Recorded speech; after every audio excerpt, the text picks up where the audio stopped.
بسم اللہ الرحمن الرحیم عن عبد الرحمن بن ابی قراد رضی اللہ تعالی عنہ ان النبی صلی اللہ تعالی علیہ وسلم توضأ یوما۔ حضرت عبد الرحمن بن ابی قراد رضی اللہ تعالی عنہ روایت نقل کرتے ہیں کہ ایک مرتبہ رسول پاک صلی اللہ تعالی علیہ وسلم وضو فرما رہے تھے، فجعل اصحابہ یتمسحون بوضوئہ، تو صحابہ کرام رضی اللہ عنہم اجمعین نبی پاک صلی اللہ تعالی علیہ وسلم کے وضو کے پانی کو لے کر اپنے جسموں پر مل رہے تھے۔ فقال لهم النبی صلی اللہ تعالی علیہ وسلم، تو رسول پاک صلی اللہ تعالی علیہ وسلم نے ان سے یہ ارشاد فرمایا، ما یحملکم علی ھذا، آپ لوگ ایسا کیوں کر رہے ہو؟ قالوا، صحابہ نے کہا، حب اللہ و رسولہ، اللہ اور اس کے رسول کی محبت کی وجہ سے ایسا کر رہے ہیں۔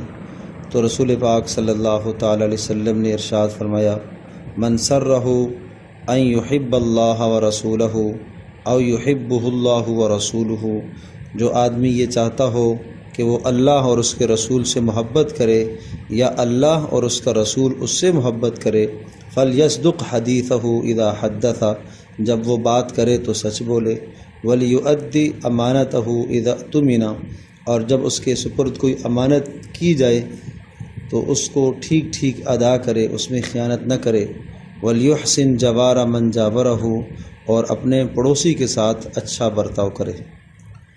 رسول اکرم صلی اللہ تعالی علیہ وسلم نے اللہ اور اپنی ذات کے ساتھ محبت کی شرط اور معیار کو بتایا ہے۔ اگر حضرت صلی اللہ تعالی علیہ وسلم صحابہ کے اس عمل کو دیکھ کر یہ ارشاد فرماتے کہ بس آپ میں تو بہت زیادہ محبت ہے اور آپ واقعتاً بہت ہی محبت کرنے والے ہیں، تو پھر قیامت تک آنے والے انسان اس سعادت سے محروم ہو جاتے۔ ظاہر ہے یہ سعادت تو اللہ پاک نے انہی کو نصیب فرمائی تھی جو رسول پاک صلی اللہ علیہ وسلم کے زمانے میں موجود تھے، کہ حضرت صلی اللہ علیہ وسلم کے وضو کا بچا ہوا پانی یا آپ علیہ الصلوۃ والسلام کے جسم سے لگا ہوا پانی وہ اپنے ہاتھوں میں اٹھا کر اپنے جسموں پر ملیں اور اس کو باعث برکت سمجھیں اور اس کو باعث سعادت سمجھیں۔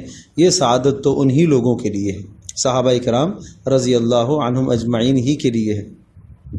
لیکن رسول پاک صلی اللہ علیہ وسلم پر قربان جائیں، حضرت صلی اللہ علیہ وسلم نے محبت حاصل کرنے کے جو اسباب بتائے ہیں اور جو اعمال بتائے ہیں، قیامت تک آنے والا ہر انسان اگر ان اعمال کو اپناتا ہے تو وہ آدمی اللہ اور اس کے رسول سے محبت کرنے والا سمجھا جائے گا۔ اگر ان اعمال کو اپناتا ہے تو وہ اللہ اور اس کے رسول کا محبوب بن جائے گا۔ گویا کہ اللہ اور اس کے رسول کا محبوب بننے کے لیے یا اللہ اور اس کے رسول کا محب بننے کے لیے تین اعمال شرط کے طور پر آپ علیہ الصلوۃ والسلام نے ذکر فرمائے، کہ جو آدمی یہ چاہتا ہو کہ وہ اللہ اور اس کے رسول سے محبت رکھے، یا جو آدمی یہ چاہتا ہو کہ اللہ اور اس کا رسول اس سے محبت رکھے، معنی یہ ہوا کہ اللہ اور اس کے رسول صلی اللہ علیہ وسلم کے نزدیک محبوب بننے کے لیے یا اللہ اور اس کے رسول کا محب بننے کے لیے تین اعمال بتائے۔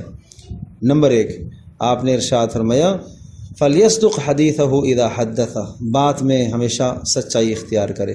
تو پتہ چلا کہ جھوٹ بولنا وہ قبیح اور بری عادت ہے کہ جس کی وجہ سے اللہ اور اس کے رسول صلی اللہ علیہ وسلم کی محبت آدمی کو نہیں حاصل ہو سکتی۔ گویا کہ اللہ اور اس کے رسول کے نزدیک محبوب بننے کے لیے یا اللہ اور اس کے رسول صلی اللہ علیہ وسلم کا محب بننے کے لیے جھوٹ بیچ میں رکاوٹ ہے، اور اگر جھوٹ بولے گا تو یہ محبتیں اسے حاصل نہیں ہوں گی، نہ وہ محبوب بنے گا اللہ کا اور اس کے رسول کا، اور نہ وہ محب بنے گا اللہ اور اس کے رسول کا۔ اس لیے جھوٹ آدمی ترک کر دے۔ اور دوسری بات ارشاد فرمائی، وَلْيُؤَدِّ أَمَانَتَهُ إِذَا اؤْتُمِنَ، کہ امانت میں وہ خیانت نہ کرے، امانت کی ادائیگی کرے۔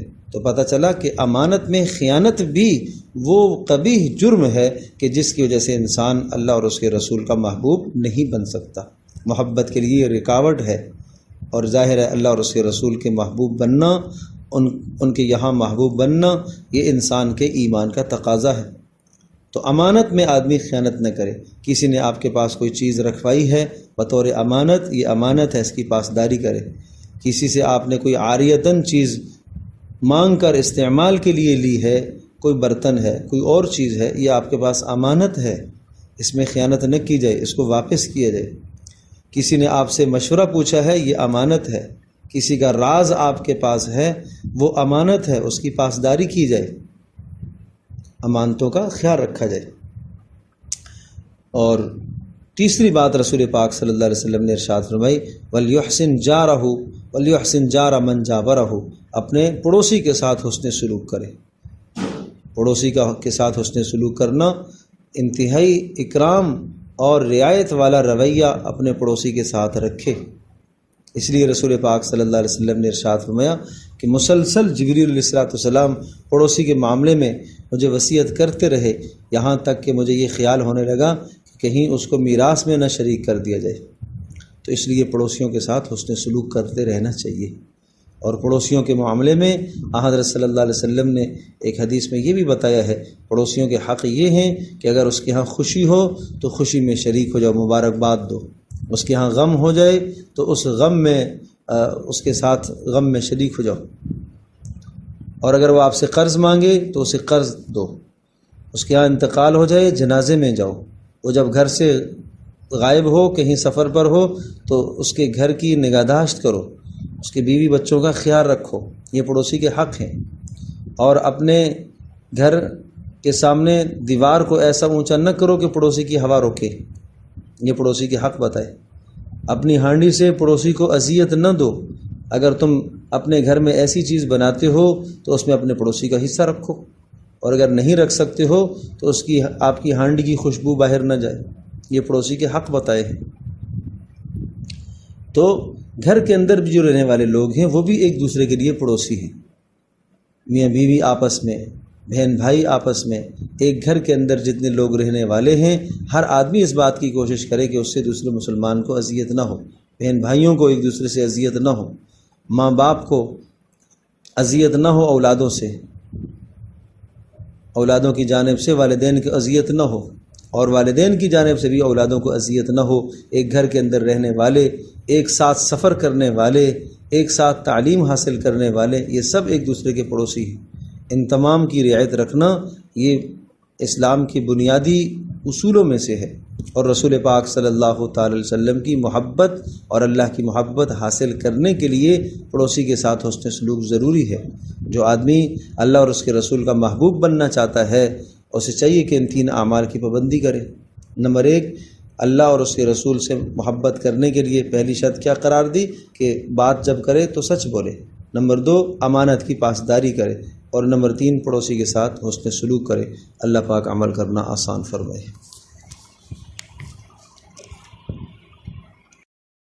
ویڈیو کے نیچے سبسکرائب کے بٹن پہ کلک کریں، بیل کے آئیکن پہ کلک کیجئے تاکہ ہر نئی ویڈیو کی نوٹیفیکیشن آپ کو مل جائے۔